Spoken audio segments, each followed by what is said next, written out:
Morning, welcome to 95 news. ప్రతిక్షణం ప్రజాక్షేమం కోసం. ముందుగా పేపర్ వార్త కార్యక్రమానికి స్వాగతం.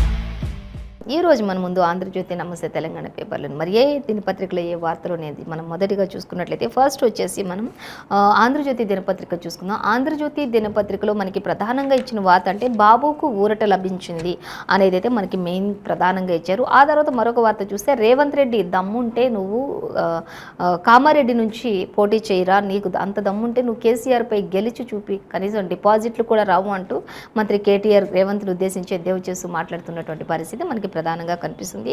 ఆ తర్వాత ఇక కాంగ్రెస్ విషయానికి వచ్చినట్టయితే 1,00,000 కోట్లు కక్కిస్తామంటూ రాహుల్ గాంధీ కూడా చెప్తున్నారు. సో ఎవరెవరు పార్టీని ముందుకు బలోపేతం చేసుకోవడానికి ఒకరిపై ఒకరు విమర్శలు చేసుకుంటున్నటువంటి పరిస్థితులు అయితే మనం ఇక్కడ గమనించవచ్చు. మొత్తంగా కాంగ్రెస్ అయితే అధికారంలోకి రాగానే ఇప్పుడున్నటువంటి ప్రజెంట్ అధికారంలో ఉన్నటువంటి పార్టీ నుంచి 1,00,000 కోట్ల వరకు కూడా మేము కక్కిస్తాం, అవన్నీ ప్రజల ఖాతాలోకి వేస్తాం అంటూ చెప్పడం జరుగుతుంది రాహుల్ గాంధీ. అలాగే ఇక రేవంత్ రెడ్డి విషయానికి వచ్చినట్లయితే మంత్రి కేటీఆర్, రేవంత్ నువ్వు కావాలంటే సీఎం కేసీఆర్ మీద మరి పోటీ చేసి చూడు, నీ సొంత గూట్లోనే నువ్వు కొడంగల్లోనే నువ్వు గెలవలేక ఓడిపోతున్నటువంటి పరిస్థితి, నువ్వు ఇంకా కామారెడ్డిలో గెలుస్తావా, నీకు అంత దమ్ముంటే ఎక్కడికి వచ్చి చూపించు నీ ప్రతాపం అంటూ కూడా మంత్రి కేటీఆర్ సవాల్ విసురుతున్నారు. మరొక వార్త చూసినట్లయితే ఇక బాబుకు ఊరట అనేది చూసినట్లయితే స్కిల్ డెవలప్మెంట్ కేసులో గత కొన్ని రోజులుగా అంటే 53 రోజులుగా జైల్లో ఉన్నటువంటి రాజమండ్రి జైల్లో ఉన్నటువంటి మాజీ సీఎం చంద్రబాబు నాయుడుకి మరి మధ్యంతర బెయిల్ ఉత్తర్వులు జారీ చేశారు అనేది ఇచ్చింది. అవి కూడా కొన్ని షరతులతో కూడినటువంటి నిబంధనలతో కూడినటువంటి షరతులతోటి ఆయనని బయటకు పంపించడం జరుగుతుంది 4 వారాలు. ఆ షరతులు చూసుకున్నట్లయితే ఇంకా ఆయన హెల్త్కి సంబంధించినటువంటి ఫుల్ డీటెయిల్స్ అన్నీ కూడా సీల్డ్ కవర్లో అక్కడ సూపరింటెండెంట్కి అందించాలి.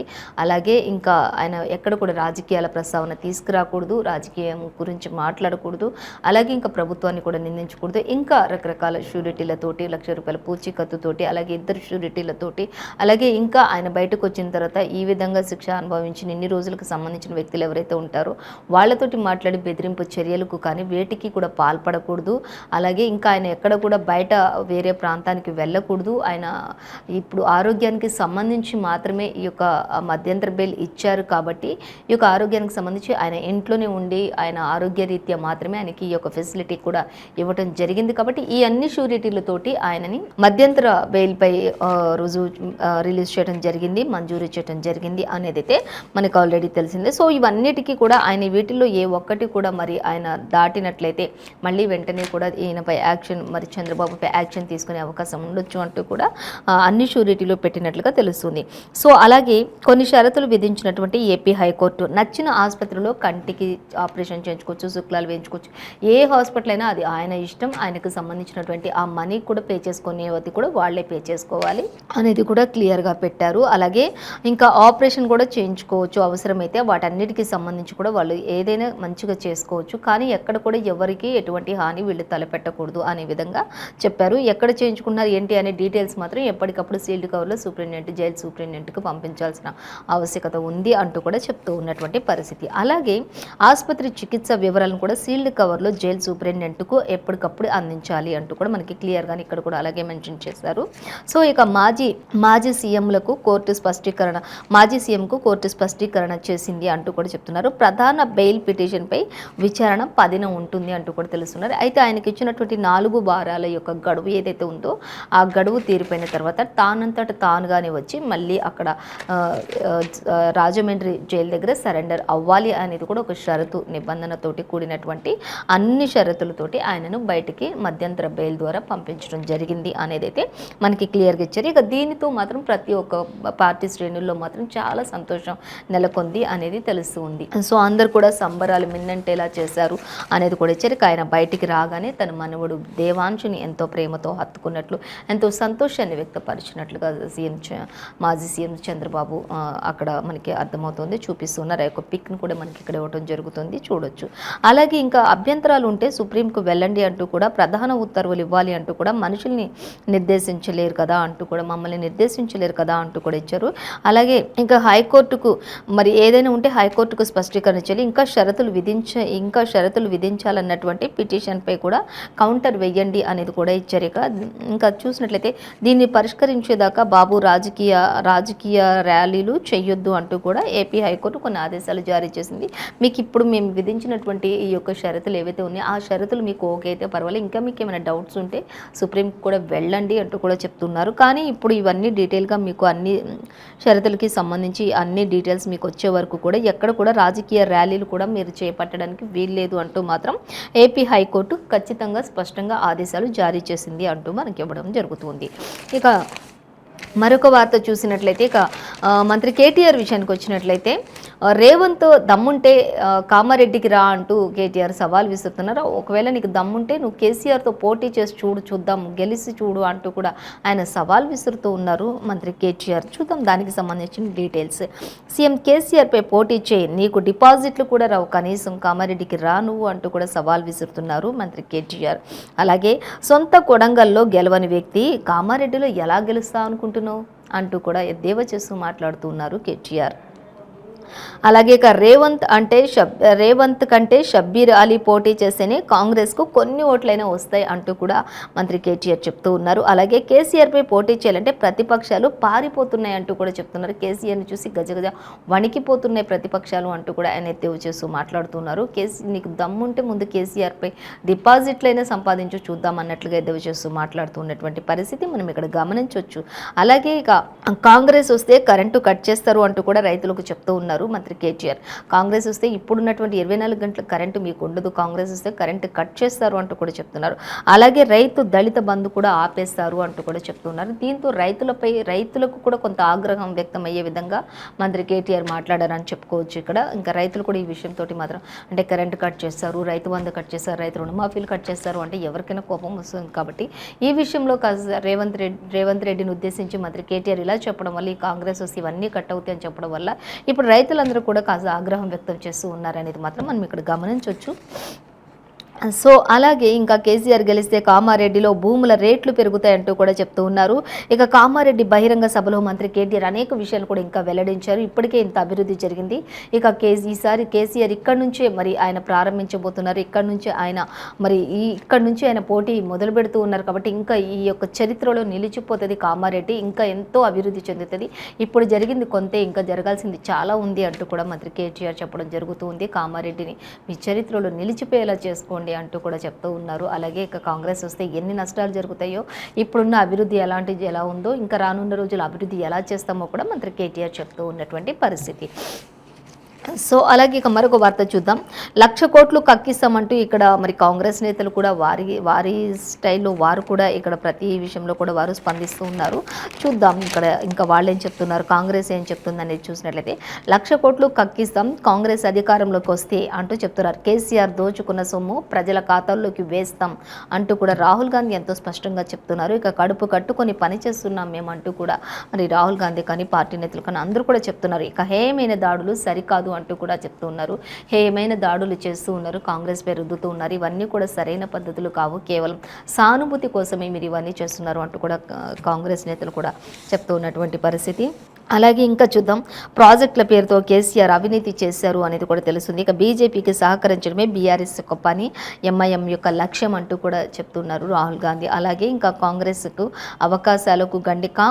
అవకాశాలకు గండి కొట్టే పనిలో మజ్లిస్ కూడా ఉన్నారు అంటూ కూడా ఇచ్చారు.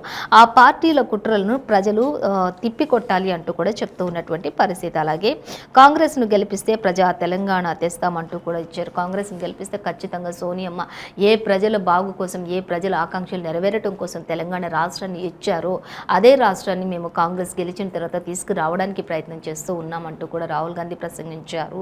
అలాగే 6 గ్యారెంటీలే కాకుండా ఇంకా అందులో అనేకమైనటువంటివి కూడా పొందుపరిచే అవకాశం ఉంది, ఖచ్చితంగా ఇవి 6 గ్యారెంటీలే కాకుండా అంటూ కూడా ఇచ్చారు. ఇప్పుడు మేనిఫెస్టో తయారు చేసి చెప్పేసాం కదా. ఈ మేనిఫెస్టోని యాజ్ ఇట్ ఈస్‌గా కాపీ కొట్టి కేసీఆర్ కూడా ఇదే చెప్తూ ఉన్నారు. కానీ మనం వస్తే మాత్రం, కాంగ్రెస్ వస్తే ఖచ్చితంగా ఇవన్నీ కూడా అమలు పరుస్తాం. వీటితో పాటు ఇంకా కొన్ని పథకాలు కూడా అమలు చేస్తాము అంటూ సోనియమ్మ కలలు కన్న రాష్ట్రాన్ని ప్రజా తెలంగాణగా చేస్తాము అంటూ కుటుంబ తెలంగాణగా కాకుండా ప్రజల యొక్క తెలంగాణగా చేయడమే కాంగ్రెస్ యొక్క ముఖ్య ఉద్దేశం అంటూ కూడా రాహుల్ గాంధీ కూడా ఇక్కడ ప్రసంగించడం జరుగుతున్నటువంటి పరిస్థితి మనం గమనించవచ్చు. అలాగే ఇంకా చూద్దాం, కొల్లాపూర్ సభలో రాహుల్ గాంధీ అనేక వ్యాఖ్యలు చేశారు. రానున్న రోజుల్లో చేసేటటువంటి అభివృద్ధి పనుల గురించి కూడా ఆయన ఎంతో చక్కగా వివరించారు అంటూ కూడా ఇచ్చారు. ఇక రాహుల్ షెడ్యూల్ ఒక రోజు ముందుకు జరుగుతుంది అంటూ ఇచ్చారు. ఇక నేడు బస్సు యాత్రలోని పాల్గొనున్నటువంటి అగ్రనేత అంటూ కూడా ఇచ్చారు. ఇంకా అలాగే ప్రియాంక గాంధీ, రాహుల్ గాంధీ, ఇంకా ఖర్గే, ఠాక్రు, ఇలా అందరూ కూడా మరి పార్టీలో మరి ముమ్మరంగా కొనసాగుతూ ఉన్నారు. పార్టీ చర్యలు కొనసాగిస్తున్నారు. ఖచ్చితంగా పార్టీని బలోపేతం చేసుకునే దిశగా ముందుకు వెళ్తూ ఉన్నారు. కాంగ్రెస్ పార్టీ అధికారంలోకి రాగానే తెలంగాణ రాష్ట్రాన్ని ప్రజల తెలంగాణగా చేస్తూ వాళ్ళ ఆకాంక్షలన్నీ నెరవేరుస్తూ వాళ్ళు కోరుకున్నవి వాళ్ళకి అందచేస్తూ అనేక పథకాలు మహిళలకు పెద్దపీట వేస్తూ ఇంకా కాంగ్రెస్ అనేక అభివృద్ధి పనులకు శ్రీకారం చుట్టబోతుంది అంటూ కూడా మనకి ఇక్కడ ఇవ్వడం జరుగుతుంది. సో ఇంకా మరిన్ని డీటెయిల్స్ కూడా దీని గురించి ఇచ్చారు. అవన్నీ కూడా మనం థర్డ్ పేజ్లో అలా చూసుకోవచ్చు. అలాగే ఇంకా కొన్ని చూసుకున్నట్టయితే కడుపు కట్టుకుని మరి మేము పనిచేస్తూ ఉన్నామంటూ కూడా ఇక్కడ చెప్తూ ఉన్నారు. సో దానికి సంబంధించి చూసినట్టయితే మాకు కుల, మత, అలాగే ప్రాంత, జాతి ఈ తేడాలు ఏమీ లేవు, కానీ ప్రజలకు సేవ చేయాలి అనే ఒక తపన మాత్రమే ఉంది అంటూ కూడా చెప్తున్నారు. గోదావరి, కృష్ణా జలాలకు సంబంధించి అనుసంధానాన్ని కూడా మేము పూర్తి చేయాలనుకుంటున్నాం అంటూ కూడా చెప్తున్నారు. అలాగే మైనార్టీల సహకారంతో రాష్ట్రంలో లౌకిక ప్రభుత్వం ఏర్పాటు చేయాలనుకుంటున్నామంటూ కూడా చెప్తున్నారు. అలాగే ఇక సీఎం ఫామ్ హౌస్లోని రాజశ్యామల శతచండీ యాగాలు కూడా జరుగుతూ ఉన్నాయి అంటూ కూడా మనకి ఇక్కడ ఇవ్వడం జరుగుతుంది. అలాగే ఇక హేయమైన దాడులు సరికాదు అంటూ కూడా మనకి ఇక్కడ మరొక వార్త అయితే సంచలనంగా ఇచ్చారు. అభివృద్ధిని చూసి ఓర్వలేక కుట్రలు అంటూ ముఖ్యమంత్రి కేసీఆర్ బీఆర్ఎస్లో చేరినటువంటి నాగం జనార్దన్ రెడ్డి, విష్ణువర్ధన్ రెడ్డి అంటూ కూడా ఇచ్చారు. అభివృద్ధిని కేవలం చూసి ఓర్వలేకనే ఈ యొక్క దాడులకు పాల్పడుతున్నారు అంటూ కూడా మనకి ప్రతిపక్షాలను ఉద్దేశించి బీఆర్ఎస్ పార్టీ కూడా మాట్లాడుతూ ఉన్నటువంటి పరిస్థితిని మనం గమనించవచ్చు. అలాగే ఇక విపక్ష నేతల ఐఫోన్లు హ్యాక్ చేసే అవకాశాలు ఉంటాయి కాబట్టి ఖచ్చితంగా ఇప్పుడు యాపిల్ నుంచి అలర్ట్ వచ్చిందన్న ఓవైసీ మహువా అంటూ ఇచ్చారు. రాఘవ్ ధరూర్, అఖిలేష్, ప్రియాంక చతుర్వేది అంటూ కూడా మనకి ఇవ్వడం జరుగుతుంది. అంటే కేసీఆర్, అలాగే కేటీఆర్, ఖార్గే సహా కేంద్ర మంత్రి గోయల్కు కూడా రాహుల్ గాంధీ కార్యాలయంలోని వారికి కూడా ప్రభుత్వ ప్రయోజిత హ్యాకర్లు అంటూ మెసేజ్లు వచ్చినటువంటి పరిస్థితి కొనసాగుతుంది. 150 దేశాల్లో వినియోగదారులకు సందేశాలు కూడా వచ్చినట్లుగా తెలుస్తుంది అంటూ ఇచ్చారు. ఇక నకిలీ అలర్ట్ కావచ్చు ఇది అంటూ కూడా హ్యాకింగ్ ప్రయత్నం జరగలేదు అనేది అయితే తెలుస్తుంది. కొంతమంది ముఖ్య నేతలు ఎవరైతే ఉంటారో విపక్షాల నేతల ఐఫోన్లకు కానీ ఇప్పుడు ప్రెజెంట్ అధికారంలో ఉన్న అధికారులకు కానీ హ్యాక్ చేస్తున్నట్లుగా వచ్చినటువంటి మెసేజ్లన్నీ కూడా అవి నకిలీవే అంటూ కూడా మరి క్లియర్గా చెప్పారు. అలా హ్యాక్ ఏమీ జరగకుండొచ్చు అంటూ కూడా చెప్తూ ఉన్నారు. ఇక నకిలీ అలర్ట్ కావచ్చు అంటూ హ్యాకింగ్ ప్రయత్నం జరగలేదు. నోటిఫికేషన్ ఎందుకు వచ్చింది అనేది కారణాలు వెల్లడించలేదు యాపిల్. ఇక దానికి సంబంధించి డీటెయిల్స్ అయితే రావాల్సి ఉంది అంటూ కూడా ఇక ఈ విషయంపై మాత్రం తీవ్ర దుమారం కూడా రేపుతున్నారు. విచారణకు ఆదేశించినటువంటి కేంద్ర ప్రభుత్వం మేము భయపడం అంటూ కూడా చెప్తూ ఉన్నారు. నా ఫోన్ ఇస్తా తీసేసుకోండి అంటూ రాహుల్ గాంధీ కూడా మాట్లాడుతున్నటువంటి పరిస్థితి. మేమైతే ఇలాంటి అలర్ట్లకి, ఇలాంటి మెసేజ్లకి, ఇలాంటి హ్యాక్లకు భయపడేదైతే ఏమీ లేదు, నా ఫోన్ నేనే ఇచ్చేస్తాను తీసుకోండి అంటూ కూడా ఎంతో చక్కగా చెప్తూ ఉన్నటువంటి పరిస్థితి. ఇంకా మా దగ్గర ఎలాంటి దాపరికాలు అనేవి ఉండవు, ఏవి ఉండవు, కాబట్టి మా ఫోన్లు మేమే ఇచ్చేస్తామన్నట్లుగా కాంగ్రెస్ నేతలు చెప్తున్నటువంటి పరిస్థితి. మా ఎంపీలకు కూడా అలర్ట్ చేస్తున్నారు. విపక్షాల ఆరోపణలు నిరాధారం అంటూ బీజేపీ కూడా చెప్తూ ఉన్నటువంటి పరిస్థితి. మొత్తంగా అయితే ఈ హ్యాక్ అనేది విపక్ష నేతల ఐఫోన్లకు హ్యాక్ చేస్తున్నాం అనేది వచ్చిన మెసేజ్ అయితే అది ఒక నకిలీదే అనేది మాత్రం క్లియర్ అయిపోయింది. సో అలాగే మరొక వార్త చూసినట్లయితే ఇంకా మనకి మరో వారం ఆసుపత్రిలోనే అంటూ మనకి ఇక్కడ మరి ఎంపీ కొత్త ప్రభాకర్ రెడ్డి విషయంలో మనకి ఇక్కడ యశోదాలో సికింద్రాబాద్ యశోదాలో ట్రీట్మెంట్ తీసుకుంటున్నటువంటి ఎంపీ కొత్త ప్రభాకర్ రెడ్డిని అనేక మంది మంత్రులు, సీఎం కేసీఆర్ అందరూ కూడా పరామర్శించారు. ఇంకా ఆయనకి చిన్న పేగులో కొంచెం చిన్న గాయాలు అయినాయి. ఆ గాయాల ద్వారా రక్తస్రావం ఎక్కువగా అవుతుంది అనేది చెప్తూ ఉన్నారు డాక్టర్లు. సో 3-4 గంటలు శ్రమించి అది సర్జరీ కూడా చేశారు. అయితే ఒక 2-3 డేస్ తర్వాత మాత్రం ఒక స్పష్టత అనేది ఇవ్వగలమని చెప్పేసి ఆల్రెడీ డాక్టర్స్ కూడా చెప్పారు. సో ఇంకా ఈ 2-3 రోజుల తర్వాత కూడా మళ్ళీ ఒక వారం రోజులు కూడా ఉండాల్సి వస్తుంది అంటూ 4-5 రోజులు గడిస్తే కానీ ఈ 50% రికవరీ అవుతారు అనేది ఇప్పుడు 100%లోని ఇంకా ఒక 3-4 డేస్ గడవాలి. ఆ గడిస్తే కానీ ఆయనది ఒక 50% గ్యారంటీ చెప్పగలం మేము అనేది ఒక హామీ అనేది ఇవ్వగలం. ఒక 50% అనేది వాళ్ళు చెప్తూ ఉన్నటువంటి డాక్టర్లు చెప్తూ ఉన్నటువంటి పరిస్థితి. సో ఇంకా మరిన్ని డీటెయిల్స్ కూడా మనం చూద్దాం. మరో వారం ఆసుపత్రిలోనే అంటూ ఇచ్చారు. అలాగే ప్రభాకర్ రెడ్డి ఆరోగ్యం ప్రస్తుతానికి నిలకడగానే ఉందని చెప్పలేం అంటూ కూడా చెప్తూ ఉన్నారు. నిలకడగా ఉందనైతే ఎట్టి పరిస్థితుల్లో కూడా చెప్పలేమని మాత్రం అంటున్నారు డాక్టర్లు. ఆయన చూస్తున్నారు, మాట్లాడుతున్నారు, అన్ని చేస్తున్నారు. కానీ ఇంకా ఆ యొక్క లోపల అయినటువంటి ఆ ప్రేగుకి సంబంధించినటువంటి ఆ గాయాలకు సంబంధించి మాత్రం ఇప్పుడే చెప్పలేము అంటూ కూడా వాళ్ళు డాక్టర్స్ చెప్పడం జరుగుతుంది. ఇంకా ఒక 4 నుంచి 5 రోజులు గడిస్తే 50% రికవరీ అయినట్లుగా యశోద వైద్యులు చెప్తూ ఉన్నారు. దాడిపై సీనియర్ నాయకుల చిల్లర కామెంట్స్ అంటూ అవి సరికాదు. సీనియర్ నాయకులు కావచ్చు, చిల్లర కామెంట్స్. ఈ దాడి జరిగింది ఒక మనిషి యొక్క ప్రాణానికి సంబంధించి, ఈ దాడికి సంబంధించి చిల్లర కామెంట్స్ చేయడం సరికాదు అంటూ కూడా మంత్రి హరీష్ రావు కూడా చెప్తూ ఉన్నటువంటి పరిస్థితి.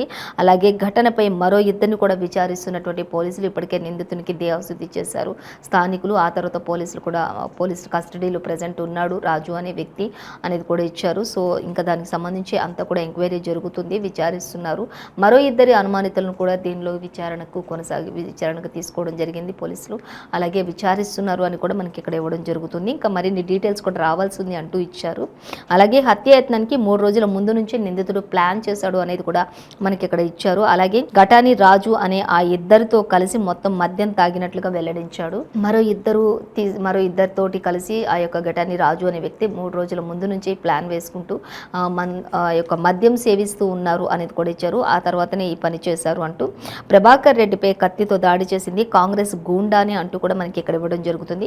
అయితే ఇంకా ఆధారాలు కావాలా రాహుల్ గాంధీ అంటూ కేటీఆర్ అడుగుతూ ఉన్నారు. కానీ ఇది ఇలా కాంగ్రెస్పై ప్రచారం చేయడం కూడా మరి మీరు ఓడిపోతారేమో అనే భయంతో కాంగ్రెస్పై బురద జల్లే ప్రయత్నాలు చేస్తున్నారని చెప్పేసి ఇప్పుడు ప్రతిపక్షాలైనటువంటి కాంగ్రెస్ అంటుంది. అలాగే ఇటు కేటీఆర్ మాత్రం మీరు చేసే అల్లర్లే ఇవంటూ మీరు గుండాలను పెట్టించేలా చేస్తున్నారు అంటూ ఇటు అధికార పార్టీ ఇలా ఒకరిపై ఒకరు విమర్శలు అయితే గుప్పించుకుంటూ ఉన్నారు. ఇంకా చూద్దాం మనం.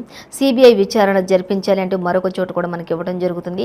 దాడి చేసిన వ్యక్తికి కాంగ్రెస్తో సంబంధమే లేదు అంటూ మంత్రి కేటీఆర్ చూపుతున్నటువంటి నిందితుడు రాజు ఇక ఫేస్బుక్ ప్రొఫైల్లోని 2019కి ముందుది దుబ్బాక కాంగ్రెస్ అభ్యర్థి చెరుకు శ్రీనివాసరెడ్డితో ఉన్నట్లుగా ఉంది అంటూ కూడా మనకి ఇక్కడ ఇచ్చారు.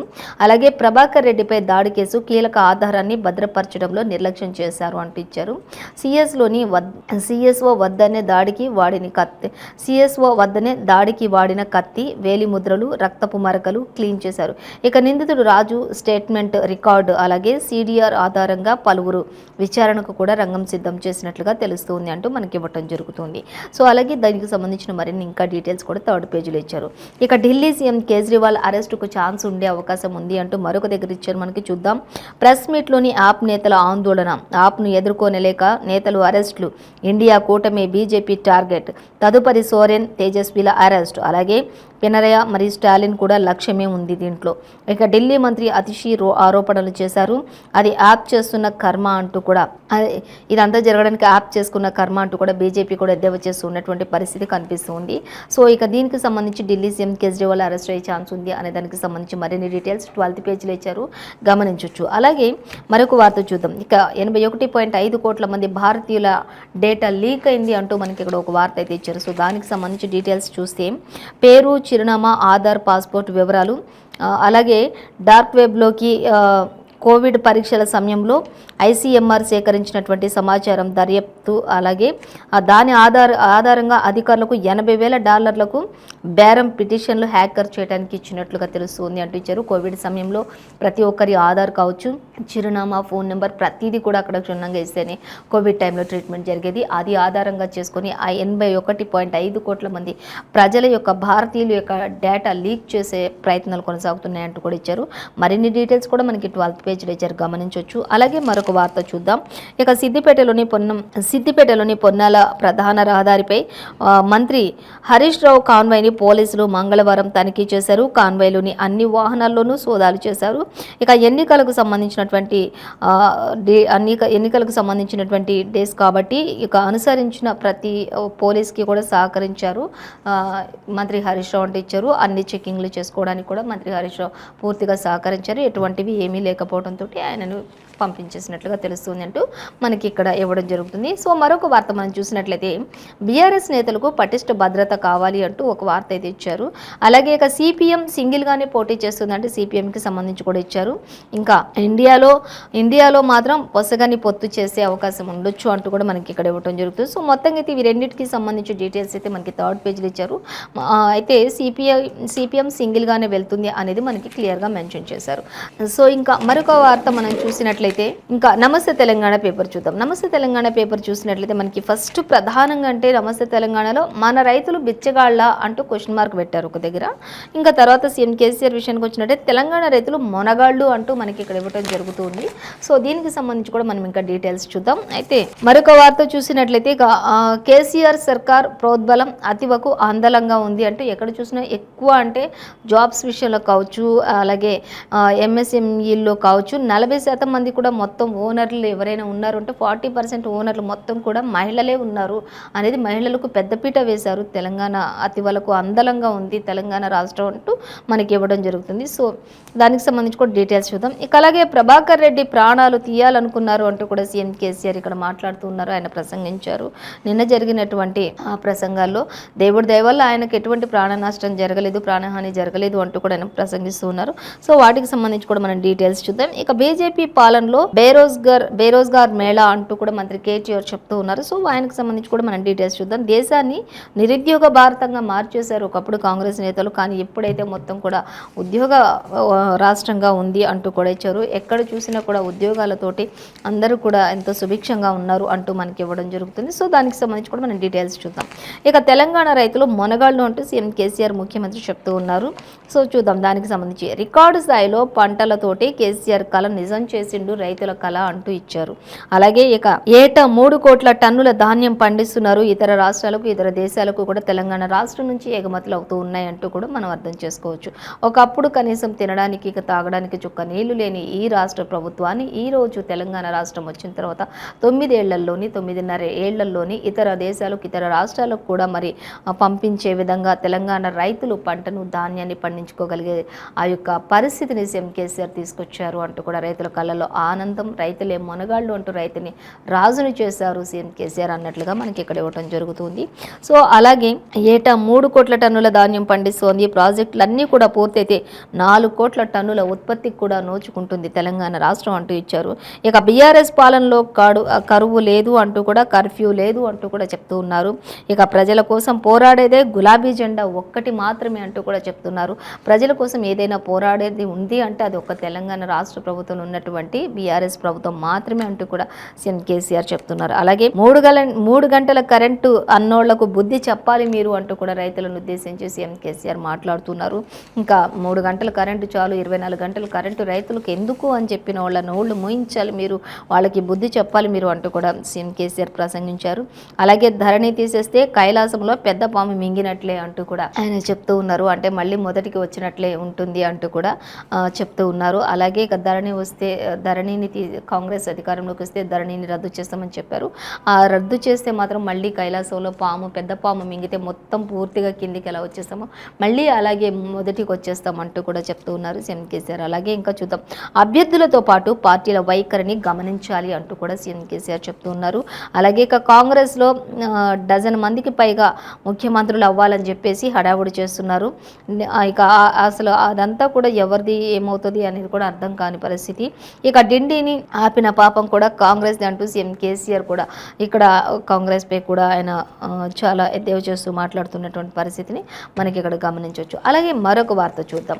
ఇంకా మన రైతులు బిచ్చగాళ్ళ అంటూ క్వశ్చన్ మార్క్ పెట్టారు. ఇక్కడ చూద్దాం, మరోసారి కాంగ్రెస్ నేత రేవంత్ అహంకారం అంటూ ఇచ్చారు. రైతు బంధుతో కేసీఆర్ 10,000 బిచ్చమేస్తుండు అంటూ కూడా మనకి ఇక్కడ ఇవ్వడం జరుగుతుంది. ఇక 10,000 బిచ్చమేస్తుండు అంటూ చెప్తున్నారు. రాహుల్ గాంధీ సమక్షంలో కించపరిచే వ్యాఖ్యలు చేస్తున్నారు అంటూ కూడా చెప్తూ ఉన్నారు. ఇక అది ఇంకా మనం చూసినట్లయితే మీరెందుకు గ్యారంటీల్లో మరి అట్లా ఒకవేళ రైతు బంధు ఇవన్నీ కూడా మంచిది కాదు అన్నప్పుడు మరి మీరెందుకు మేనిఫెస్టోలో పెట్టారంటూ కూడా క్వశ్చన్ చేస్తున్నారు. రేవంత్ వ్యాఖ్యలపై తెలంగాణ రైతాంగం ఆగ్రహం వ్యక్తం చేస్తుందని చెప్పుకోవచ్చు. మొత్తంగా అయితే ఇంకా రైతులను ఉద్దేశించి కరెంట్ ఎందుకు మరి రుణమాఫీలు ఎందుకు అని చెప్తున్నారు అని చెప్పినప్పుడు రేవంత్ పై కూడా కాస్త రైతులకు ఆగ్రహం వ్యక్తం చేస్తున్నటువంటి పరిస్థితి అయితే మనం గమనించవచ్చు. సో అలాగే మరొక వార్త మనం చూసినట్లయితే అతివలకు కేసీఆర్ సర్కారు ప్రోద్బలంతో అతివలకు అందలం ఎక్కినట్లు డెఫినెట్గా అవుతుంది అంటూ మనకి ఇక్కడ ఇవ్వడం జరుగుతుంది. సో దానికి సంబంధించి కూడా మనకి డీటెయిల్స్ చూస్తే తెలంగాణలోని ఎంఎస్ఎంఈలోని 40% ఓనర్లు మహిళలే ఉన్నారు అంటూ కూడా ఇచ్చారు. యావత్ దేశంలో కూడా రాష్ట్రం అగ్రస్థానంలో ఉంది అనేది తెలంగాణ రాష్ట్రాన్ని ఉద్దేశించి చెప్తున్నారు. జాతీయ సగటుతో పోలిస్తే డబల్ అంటూ కూడా మనం ఇప్పుడు ప్రజెంట్ ఉన్నటువంటి సిచ్యువేషన్ అందరికంటే కూడా ముందున్న రాష్ట్రం అంటే తెలంగాణ రాష్ట్రం అంటూ కూడా సీఎం కేసీఆర్ చెప్తున్నారు. అలాగే ఇక ప్రభాకర్ రెడ్డి ప్రాణాలు తీయాలనుకున్నారు, దేవుడి దయ వల్ల ఆయనకు ఎటువంటి అపాయం జరగలేదు అంటూ, అపాయం జరగలేదు, ఆయనకు పెద్ద ప్రమాదమే తప్పింది అంటూ కూడా సీఎం కేసీఆర్ చెప్తూ ఉన్నటువంటి పరిస్థితి. అలాగే ఇక మరొక వార్త చూస్తే ఇంకా దుబ్బాకలో బంద్ విజయవంతం చేశారు అంటూ కూడా చెప్తున్నారు. స్వచ్ఛందంగా మద్దతు ఇచ్చారు ప్రతి ఒక్కరు అంటూ కూడా దుబ్బాకకు సంబంధించి చెప్తూ ఉన్నారు. అలాగే బీజేపీ పాలనలో బేరోజ్గార్ మేళా అంటూ ఇచ్చారు. దేశాన్ని నిరుద్యోగ భారతంగా మార్చేశారు. ఏటా 2 కోట్ల ఉద్యోగాలు ఇస్తున్నామని చెప్పేసి మోసం చేశారు. ఏ ఒక్కరికి కూడా ఉద్యోగ అవకాశాలు కూడా లేవు అంటూ కూడా మంత్రి కేటీఆర్ చెప్తున్నారు. కానీ ఇప్పుడు రాష్ట్రంలో అయితే ఉద్యోగాలు ఎట్లున్నాయో ఎవరిని అడిగినా కూడా చెప్తారు అంటూ కూడా యువతకు ఏ విధంగా ఉద్యోగాలు వస్తున్నాయి, యువత ఏ విధంగా ఉద్యోగాలు సంపాదిస్తున్నారు, ఎక్కడ చూసిన ఉద్యోగాలతోటి యువత అంతా ఎంత ముందులో ఉన్నారో అందరూ కూడా వాళ్ళని అడిగితేనే వాళ్ళ మాటలోనే చెప్తారంటూ కూడా మంత్రి కేటీఆర్ చెప్తున్నారు. సో ఈ రోజు మనం ఏ పేపర్లో చూసినా కూడా మనకి యాజ్ ఇట్ ఈస్గా సేమ్ న్యూస్ ఉన్నాయండి. అంటే మెయిన్ అంటే ఈరోజు బాబుకి కాస్త ఊరట లభించింది అనేది ఒక సెన్సేషనల్ న్యూస్ అనుకోవచ్చు. సో అలాగే మరి ఇంకా మిగతా అంటే పార్టీలను ఉద్దేశించి ఎలక్షన్ మూమెంట్ కాబట్టి ప్రతి పార్టీని ఒకరిపై ఒకరు విమర్శలు చేసుకోవడం అనేది సహజంగా జరుగుతూనే ఉంటుంది. సో మొత్తంగా ప్రజలు ఎవరికి పట్టం కడతారనేది మాత్రం వేచి చూడాలి. సో ఇదండి ఇవాళ పేపర్ వార్త కార్యక్రమం విశేషాలు. మరో పేపర్ వార్త కార్యక్రమంతో మళ్ళీ రేపు కలుసుకుందాం. అంతవరకు చూస్తూనే ఉండండి 95 న్యూస్.